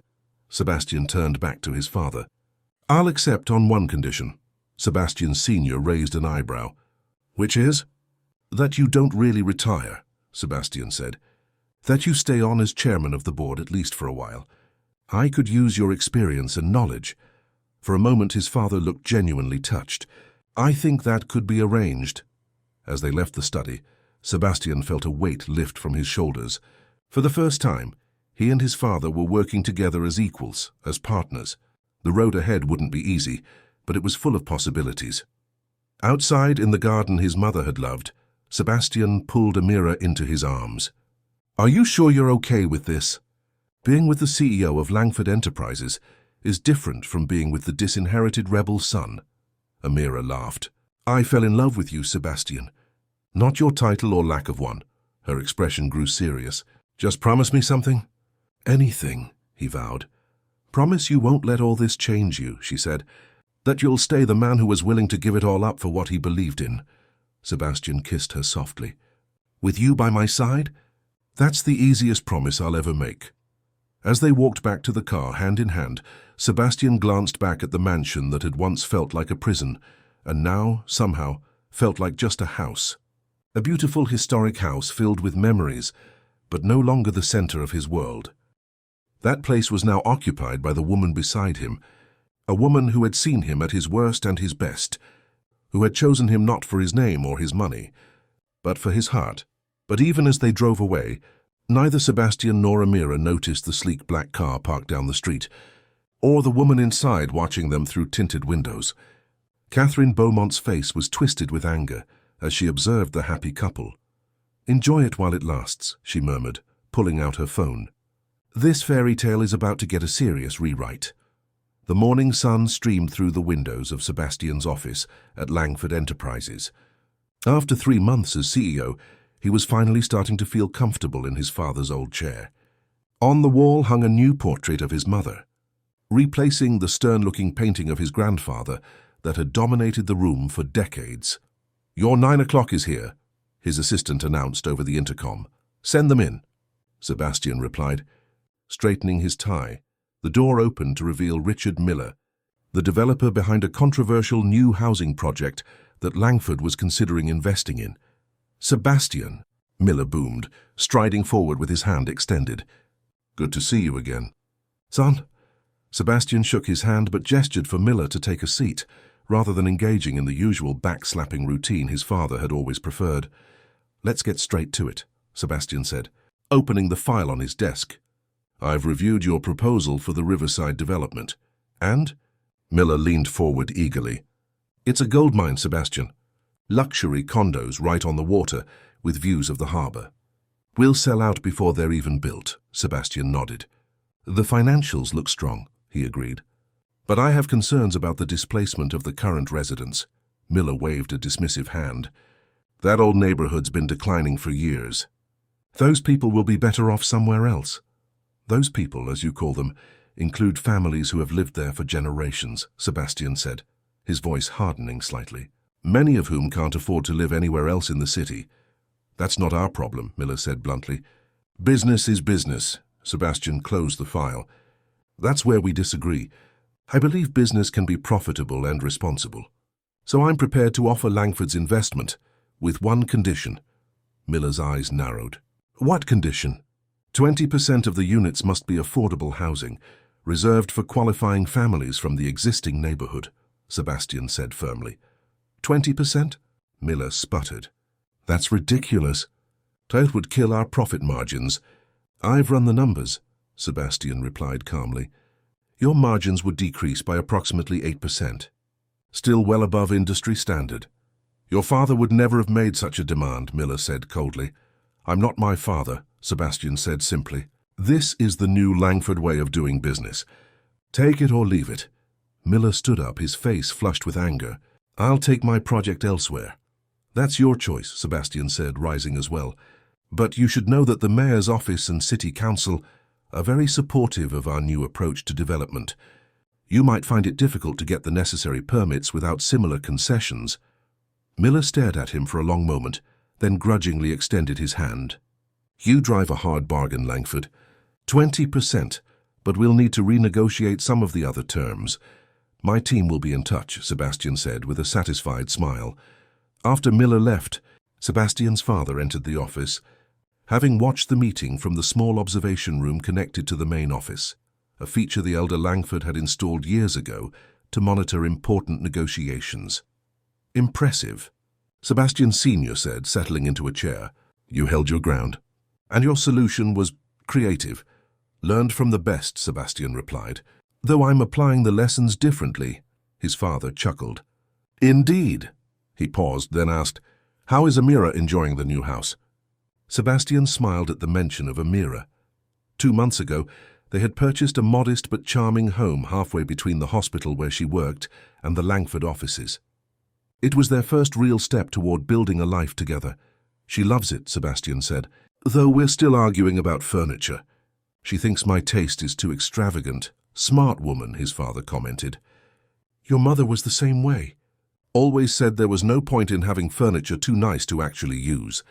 These casual mentions of his mother had become more frequent lately, as if his father was finally able to talk about her without the cloud of grief overwhelming him. Sebastian took it as a good sign. "Are you both still coming to dinner on Sunday?" Sebastian Sr. asked, trying to sound casual but not quite succeeding. "We'll be there," Sebastian assured him. "Amira's bringing her famous apple pie." Good," his father nodded. Your grandmother is looking forward to it.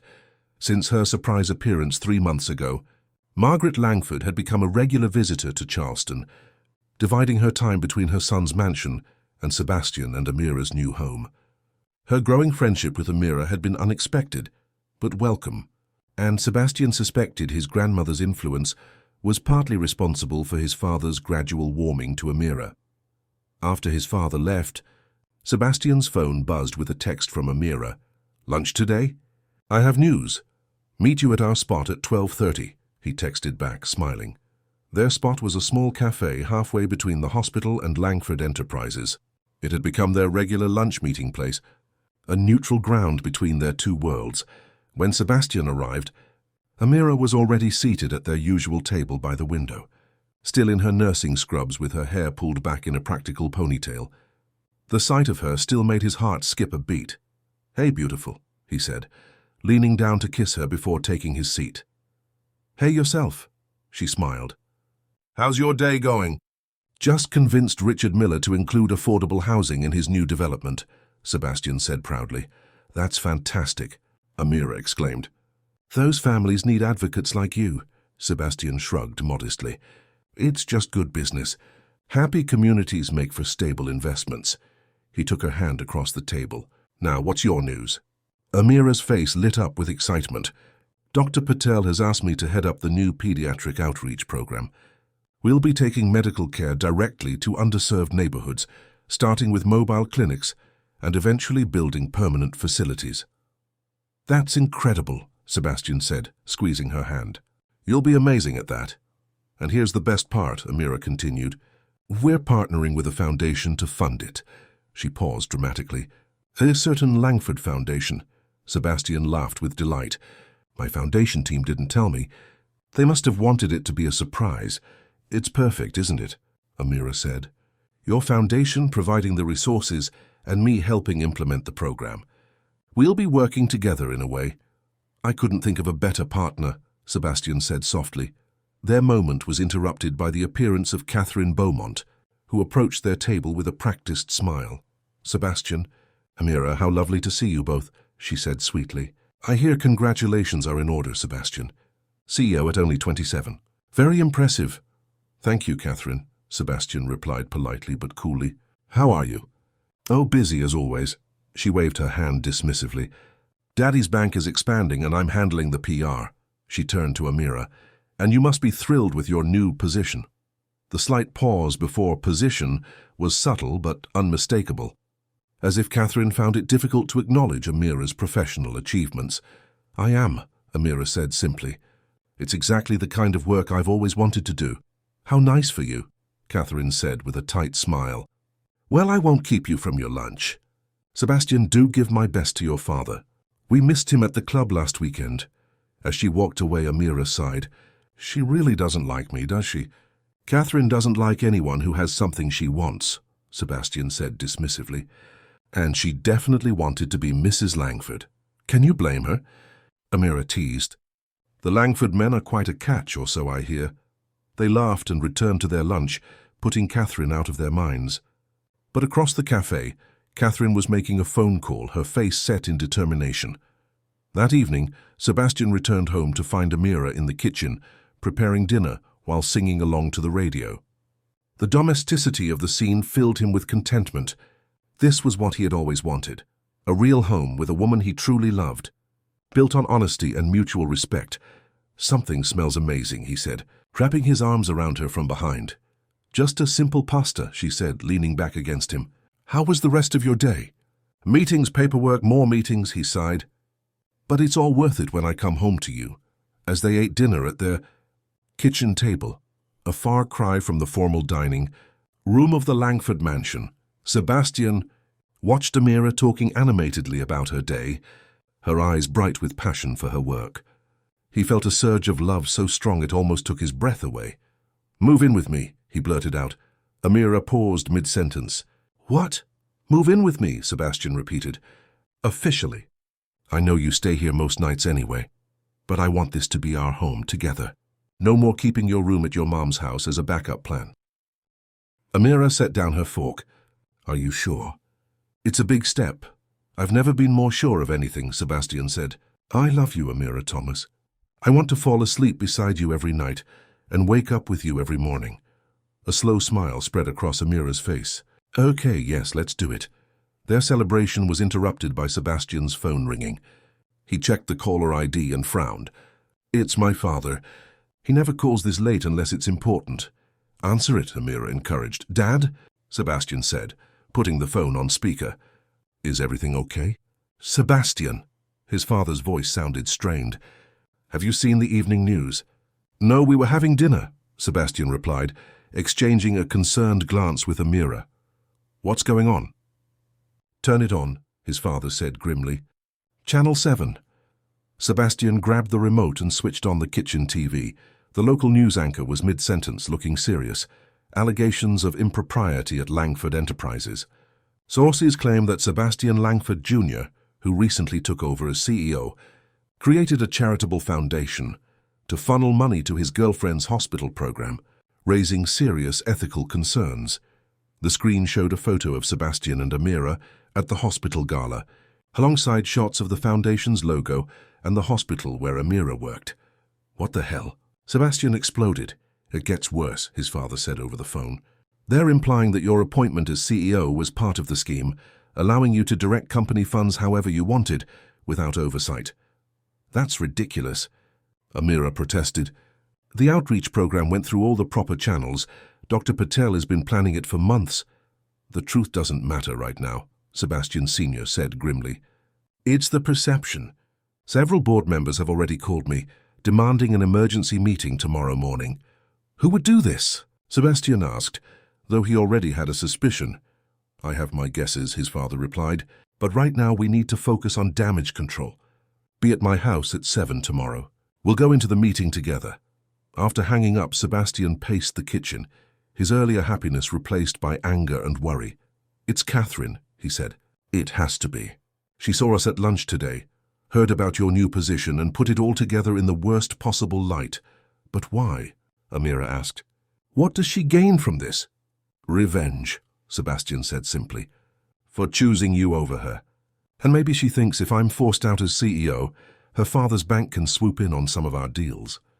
He stopped pacing and took her hands. I'm so sorry to drag you into this. Hey, Amira said firmly. We're in this together, remember? We'll fight it together too. Sebastian nodded, drawing strength from her confidence. We need to get ahead of this. I'll call our PR team tonight, have them prepare a statement. And I'll get the Foundation's board to release all the documentation showing how grants are approved, completely independent of my input for this particular project. And I'll talk to Dr. Patel, Amira added. She can confirm that the outreach program was her idea long before the Foundation ever got involved. They worked late into the night, making calls and gathering documentation. By the time they finally went to bed, they had the beginnings of a defense strategy. The next morning they arrived at the Langford mansion at exactly 7. Sebastian Sr. greeted them at the door, looking surprisingly calm. Good, you're here, he said. We have work to do before the meeting.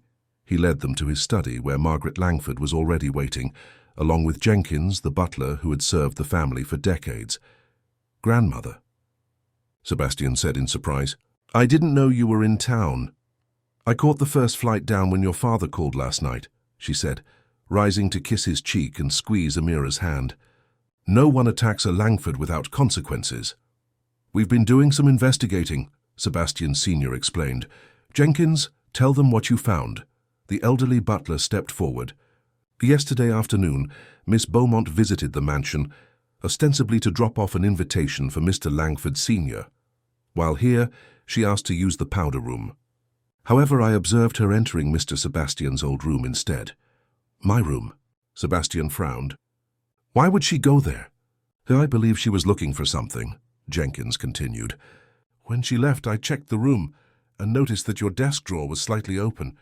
The drawer where you used to keep your personal papers. Did she take anything? Sebastian asked. I can't be certain, Jenkins admitted. But I did notice that the old family photo album was out of place. Sebastian's grandmother picked up the story. We believe Catherine was looking for ammunition to use against you. Any evidence of past indiscretions or conflicts that could support her narrative. But how did she know about the outreach program? Amira asked. It wasn't public knowledge yet.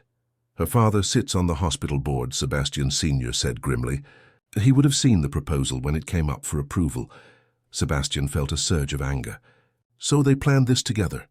The Beaumonts trying to take down the Langfords. It appears so, his father agreed. But they've underestimated us.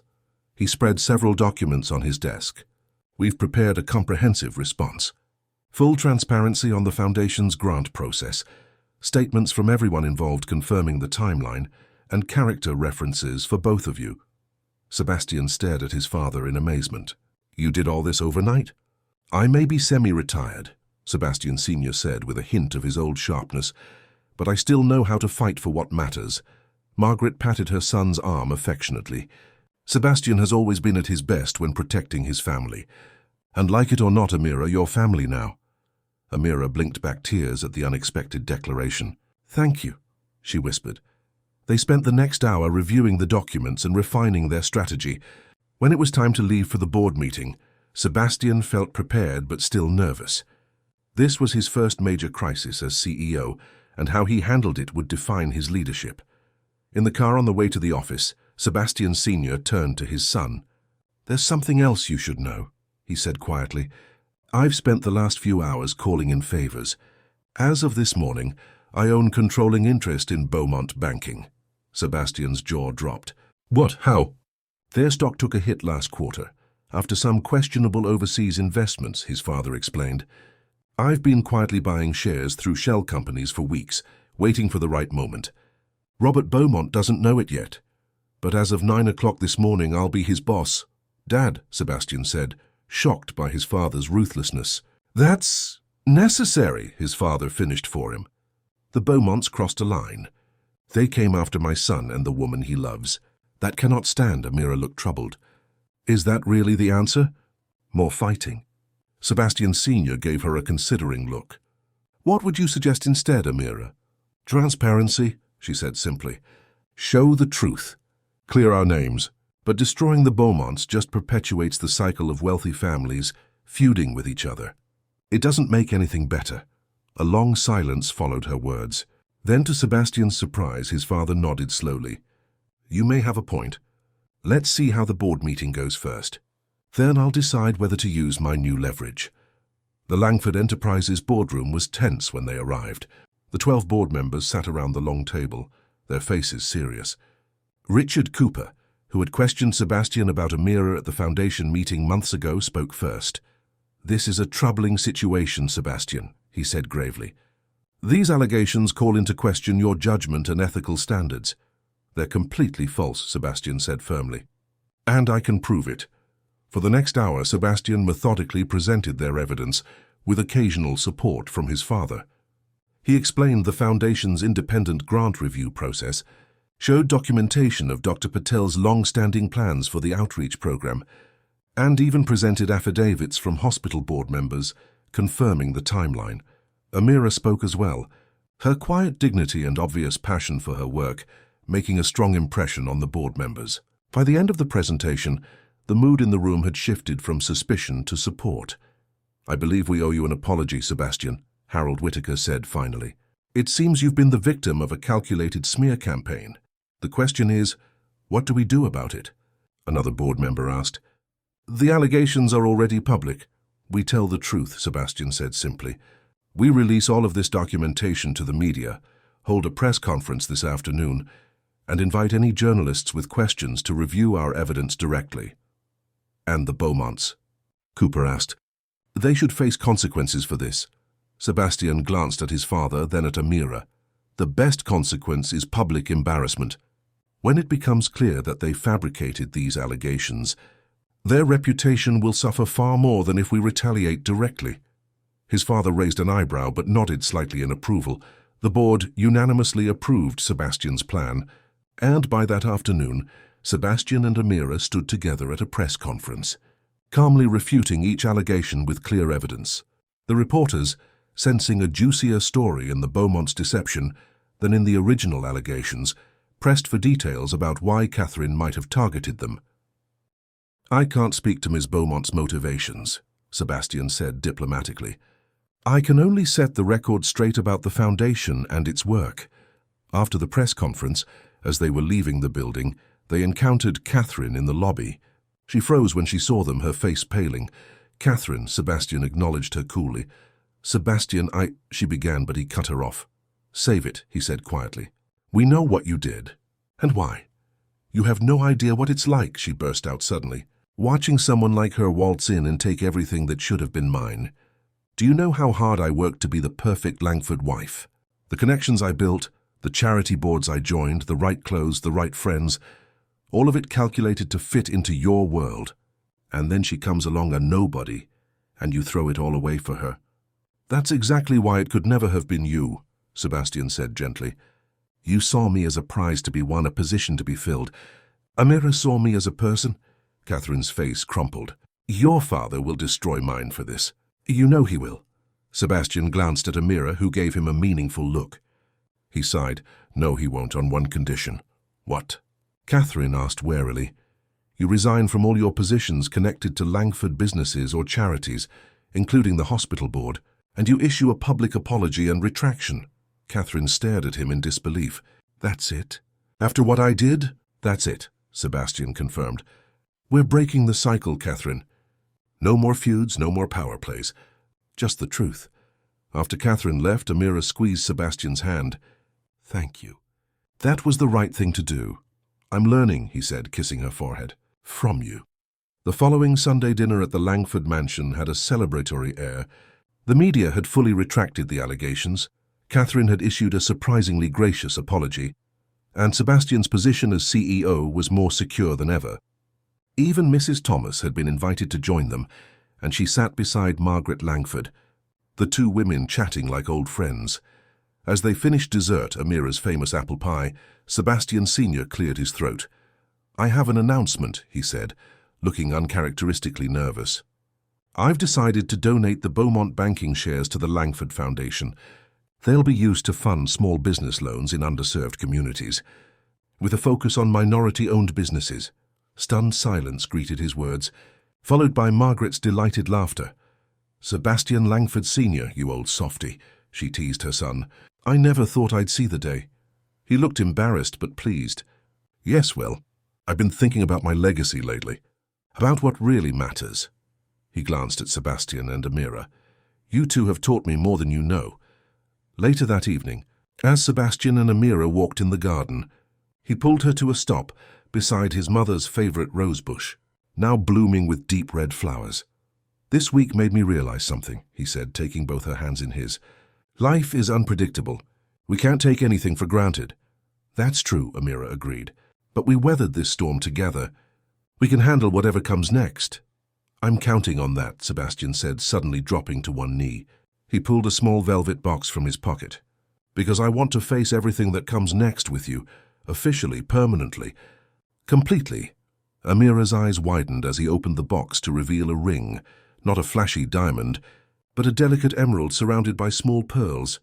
"It was my mother's," Sebastian explained softly, "and her mother's before that. My grandmother gave it to me last night, said it was time it belonged to a woman of substance again." Tears filled Amira's eyes as Sebastian continued. "Amira Thomas, you've changed my life in ways I never imagined possible. You taught me what really matters. You gave me the courage to stand up for what I believe in. And you loved me for myself, not my name or my money." He took a deep breath. "Will you marry me?" "Yes," Amira whispered, tears streaming down her face now. "Yes, I'll marry you." As Sebastian slipped the ring onto her finger and rose to kiss her, they were unaware of the three figures watching from the terrace, Sebastian Sr., Margaret, and Mrs. Thomas, all with tears in their eyes. "They'll be happy," Margaret said confidently. "Yes," Sebastian Sr. agreed, his voice rough with emotion. "They will," Mrs. Thomas smiled through her tears. "Eliza would have loved this moment." "She's seeing it," Sebastian Sr. said with surprising gentleness. "I'm sure of it." 6 months later, the gardens of the Langford estate were transformed for a wedding. Unlike the elaborate society affairs usually held there, this celebration was smaller and more personal. White roses and lilies decorated the aisle, leading to a simple arch covered in greenery. In a room upstairs, Amira stood in her wedding dress, an elegant but simple design that she and Margaret had chosen together. Mrs. Thomas adjusted her daughter's veil, her hands trembling slightly. "Your father would be so proud today," she said, her voice thick with emotion. "I know," Amira smiled. "I can feel him here with us." A soft knock at the door revealed Sebastian Sr., looking distinguished in his tuxedo.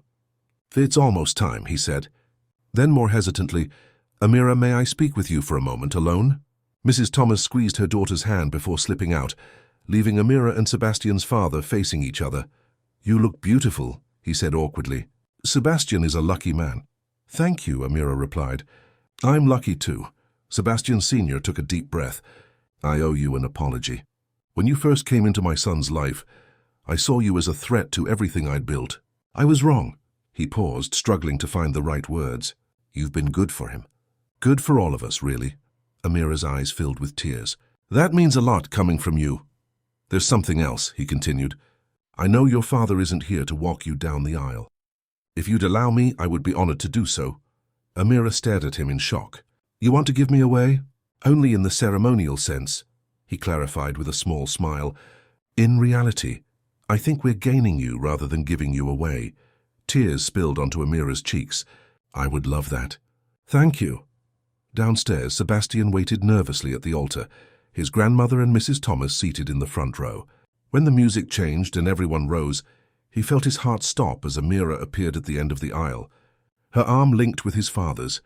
As they processed slowly toward him, Sebastian could hardly believe how much had changed in just over a year. He had gone from a man trapped in a life he didn't choose to a man embracing a future he'd helped create. And it had all started with a chance conversation in his mother's garden, with a woman who saw past his name and his wealth to the person underneath. When his father placed Amira's hand in his, Sebastian saw tears in the older man's eyes, something he couldn't remember ever seeing before. "Take care of each other," Sebastian Sr. said quietly before taking his seat. The ceremony was simple and heartfelt. Sebastian and Amira had written their own vows, promises of honesty, partnership, and enduring love. When they were pronounced husband and wife, the small gathering erupted in cheers. At the reception, held under a tent on the mansion's lawn, Sebastian's father surprised everyone by giving a toast that was both heartfelt and humble. "When my Eliza was alive," he said, his voice steady despite the emotion in his eyes, "she used to tell me that real love wasn't about finding someone perfect. It was about finding someone who made you want to be better." He raised his glass toward the newlyweds. "Sebastian, Amira, you've found that in each other, and you've inspired the rest of us to be better too." As the evening progressed, Sebastian and Amira found a quiet moment alone, slipping away to the garden where they had first really talked. "Happy, Mrs. Langford?" Sebastian asked, pulling his wife close. "Very happy, Mr. Langford," Amira replied with a smile, "though I'll still be Nurse Thomas at work."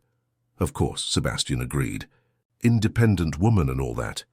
"Speaking of independence," Amira said, a mysterious smile playing on her lips, "I have a wedding present for you." "Oh?" Sebastian raised an eyebrow. "What is it?" "Well," Amira said slowly, taking his hand and placing it gently on her stomach, "it's not exactly ready yet. We'll have to wait about 7 more months." Sebastian froze, his eyes widening as her meaning sank in. "We're going to have a baby," Amira finished for him, her eyes shining. "I found out last week." Sebastian let out a whoop of joy, lifting Amira and spinning her around before quickly setting her down again. "Sorry, should I not do that? Are you okay? Do you need to sit down?" Amira laughed. "I'm pregnant, not made of glass. But yes, maybe we should sit." They settled on the stone bench near the roses, Sebastian's arm around Amira's shoulders. "A baby," he said wonderingly. "Our baby? I can't believe it." "Believe it," Amira said, leaning her head on his shoulder. "Ready for the next great adventure?" "With you?" Sebastian kissed the top of her head. "Always." From the terrace, 3 figures watched the young couple, Sebastian Sr., Margaret, and Mrs. Thomas. "Well," Margaret said with satisfaction, "the Langford legacy is secure after all, just not in the way any of us expected." "Sometimes the unexpected turns out to be exactly what we needed," Sebastian Sr. said thoughtfully. "Eliza always said that." "I'm finally starting to understand what she meant." Mrs. Thomas smiled. "To the future," she said, raising her glass. To the future, the others echoed. In the garden, unaware of their audience, Sebastian and Amira sat together in the gathering twilight, hands linked, hearts full, facing the future with hope and love, a future neither of them could have imagined a year ago, but one that now felt like it had always been meant to be. The moon rose over the Langford estate, casting silver light over the newlyweds. Sebastian thought of all the twists and turns that had brought them to this moment: his father's ultimatum, his own rebellion, Amira's courage, his grandmother's intervention. Every challenge had only made their bond stronger. "I love you, Amira Langford," he whispered. "I love you too," she replied. "Always." And in that moment, with the stars appearing overhead and the promise of new life growing between them, they knew that whatever came next, they would face it together. The maid's daughter and the millionaire's son, whose love had bridged two worlds and created something entirely new and beautiful in the process. The end.